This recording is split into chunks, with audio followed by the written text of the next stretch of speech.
Aí, poxa, Jacques, o que é que você está falando? A gente tem que ter, sim, tempo de reflexão anterior a chegar à sala de aula. Né? Eu não sei nem se seria aconselhável uma aula atrás da outra. Para mim, o professor tinha que dar uma aula e uma janela. Uma aula e uma janela. Dar uma aula, uma janela para refletir o que foi que ele deu. Nossa, eu falei isso para aquele aluno. Para ver se ele está falando assim, meu filho, o bom é amar, viu? Ame as pessoas. É lindo o amor. Aí depois ele chega na sala dos professores. Nossa, será que eu estou amando também? Estou falando uma comparação mínima, sabe? Assim. E com o céu, eu vejo que é possível. Por que é possível?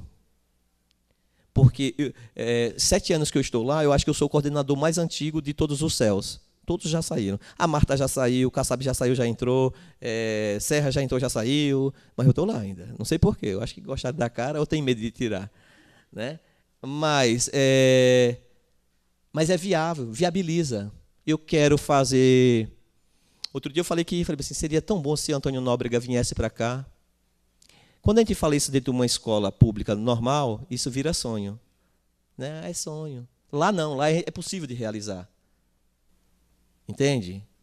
Eu já falei assim, 2 anos atrás, eu falei assim, eu quero Arnaldo Antunes. E foi Arnaldo Antunes.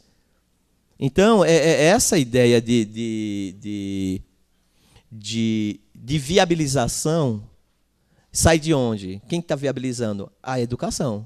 Mas quando ele está viabilizando, ele está trazendo o uso correto, ao meu ver, o uso correto quando chega a comunidade para assistir. Aí eu vejo que faz sentido. Terminou a peça e o brilho no olho da comunidade assistindo. Nossa, é aquela mulher da Globo que está ali. Ou não precisa ser nem ator, Daiane dos Santos. O que representa um Zico vir visitar? Sabe? Então, achar que Daiane dos Santos só pode ser Daiane dos Santos, Daiane dos Santos, porque ela tem corpinho mole. Não, aquele corpinho foi treinado, aquele corpinho foi usado em treinamento numa sala de aula própria, que tinha vários equipamentos adequados para isso, para que ela se desenvolvesse. Entendeu? E o que eu vejo no Estado, para mim, é assim, eu tiro leite de pedra. Eu vou aproveitando as migalhas que sobram. É isso que eu estou fazendo nesses últimos anos, 13 anos lá. A sobra, vai caindo sobra? Então é da sobra que eu quero. Mas é dessa sobra que a gente faz a diferença. Eu lembro que uma vez, num desses cavalo noia, a diretora ia receber alguém que era muito importante e que ela saiu apressada, foi fazer escova, uma diretora, e voltou toda linda. E trouxe um monte de brioches, desses negócios, dessas comidas, dessas panificadoras chique. E nesse mesmo cavalo noia, a gente ia dar um almoço comunitário. Aí eu falei, olha, você suma com esse lanche daqui. Porque se esse pessoal que veio da delegacia quiser comer, ele vai comer aqui com a gente. Porque se os alunos... Se você fizer isso na frente dos alunos, eu estou falando, acabou, hein?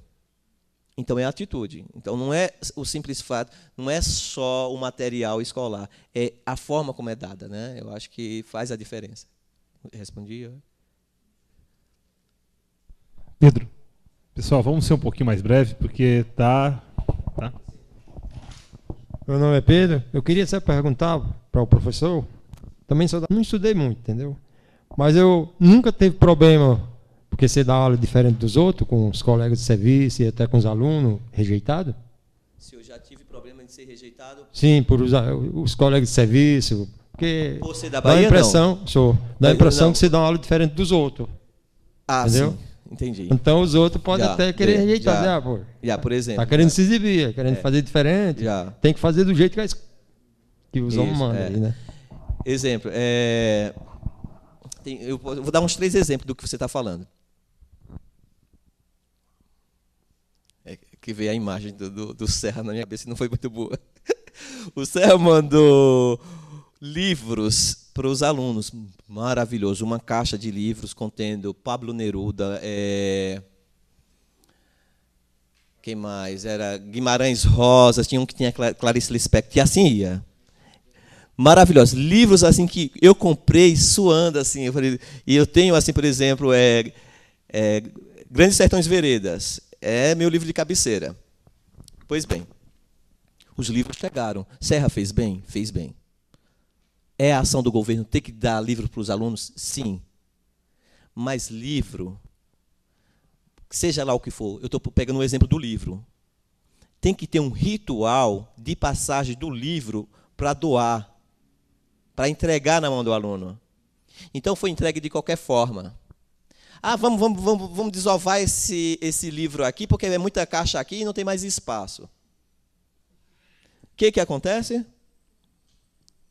Eu estou falando de quê? De delicadeza. Não vamos usar essas palavras difíceis. É como lidar com gente. Entenda que esse aluno é gente e que, meu filho, o que você está recebendo ali é uma preciosidade. Você sabe quem é Guimarães Rosa? Você está recebendo uma caixa muito valiosa. O que ocorreu? Eu encontrei vários livros no lixo. E alguns foram para o lixo, sabe por quê? Por ser pesado. Por exemplo, os livros que eu mais peguei pesados seria assim, coleção Manuel Bandeira, toda a poesia de Manuel Bandeira. Quem que aguenta levar um livro desse? É muito pesado, professor.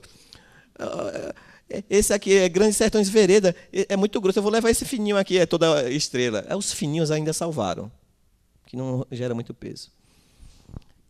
É o aluno que é errado? Eu estou dando um exemplo. Aí, quando anos atrás, uns 6 anos atrás, mais, uns 10 anos atrás, daquele sarau que eu te falei, quando a gente foi fazer um sarau, o primeiro sarau, era porque a gente tinha conseguido comprar 4.000 livros. Estou falando 4.000 livros, o aluno, a escola tem 2.800 alunos. Então, não era 2 livros para cada aluno, e era um livro para ficar na biblioteca. Então, a gente fez um ritual. Vamos receber esse livro, olha, esses livros aqui, a importância desses livros, esses são os pensadores. Se a gente chegou até aqui, é porque esse é o pensamento que nos deixa, que nos sustenta. Aí vem a resposta.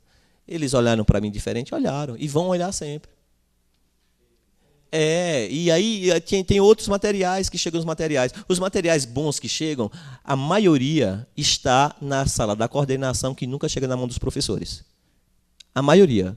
CDs, DVDs, livros fantásticos. Não, imagina que você vai deixar isso na mão do aluno. Eles vão estragar. Percebe? Então, agora, eu concordo que vão estragar, mas melhor estragar usando e usufruindo do que ficar lá plastificado. E eu não estou falando da minha escola.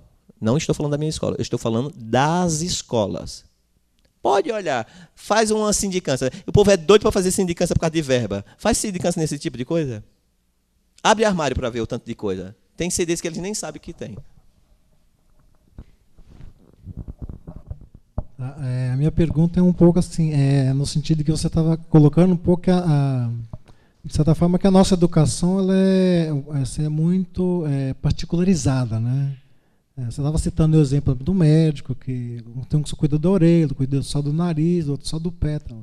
Então, acho que assim, esse tipo de educação, formação, ela permeia, acho que todos nós, assim, de uma certa forma, né? Às vezes a gente pega o exemplo até mesmo a gente aqui na região. Né? Por exemplo, a gente desenvolve aqui na região uma série de atividades assim, no campo popular. Né? E nós assim, temos uma dificuldade tremenda para a gente deslocar de uma atividade para outra. Né? Por exemplo, aqui, por exemplo, a gente faz vários convites para as pessoas virem aqui. Um ou outro não tem que vir. Da mesma forma, assim, a gente faz convite aqui para as pessoas também em outras atividades. As pessoas também têm dificuldade de irem. A gente também chama o pessoal do Educafra, do NEAF para vir, o pessoal...